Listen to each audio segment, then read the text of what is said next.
As the new trading week kicks off, the major U.S. stock averages are rallying. We're seeing global risk sentiment higher today, and this does come on the heels of the French election results. Joining me now is Peter Cardillo for Standard Financial. Peter, great to have you here today. Good to be back. Well, we're seeing a relief rally following the first round of presidential elections. We're seeing this sentiment reflected in equities as well as other markets, including the financial, the foreign exchange markets, as well as commodities. So where do we go from here? Well, I'm glad that you said we're seeing the results of the first round of the elections.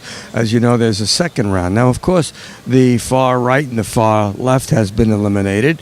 And, of course, now we're dealing with the center right and of course, the right in itself. So, basically, the question is who will win? And what happens once this euphoria of the good news fades? I think it's a little too early to really say, the center-right has got it this time and it'll be the end of it. The threat will diminish. Not too sure about that, because if you look at the results, the margin of victory by Macron was not all that impressive.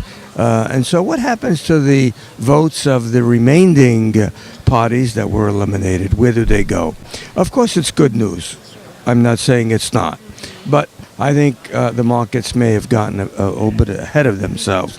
And a lot of this is due to short covering. And Peter, as we mentioned, this is the first round of elections, so we need to keep in mind we still have a ways to go. And we also have the parliamentary elections taking place in France in June, so we need to keep that in mind. But given that here in the U.S. we have a slew of earnings, we have concerns about a possible government shutdown, as well as a possible tax reform from President Trump. How are you weighing those risks? Well, look, as far as the earnings are concerned, there's no question that earnings are coming in better than expected. There's been one or two disappointments, but by and large, these earnings are good. And so the market cannot deny that. And the market is not denying it. Unfortunately, the market is denying something that I think could come back to haunt us. Today we're focusing on the French elections, but there's been a lot of negative geopolitical rhetoric over the weekend, especially when it comes to North Korea. And so, the testing of North Korea's patience to the United States could be a major problem in the coming days. And so that's a real worry and a real concern. As far as the macro news, this week we'll be looking at the gross domestic product for the first time in the Q1 results, and we're looking at 1.9%. It's a shade lower than we saw in the fourth quarter of last year. Basically, as far as tax reform is concerned, the news has already been let out. And so it's just a question now whether or not the administration will truly be able to implement tax reform.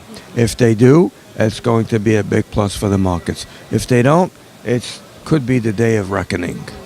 Well, we have plenty of risk events that are on the horizon. So given that there are geopolitical, political, as well as financial concerns going forward, are there any technical levels you're paying attention to? Well, yeah. NASDAQ made a new high today, and of course, 6,000 is not that far away. As far as the S&P is concerned, we just hit a number today that could mean the market could move higher in the short term. But again, we're still subject to a lot of non-fundamental problems for the market.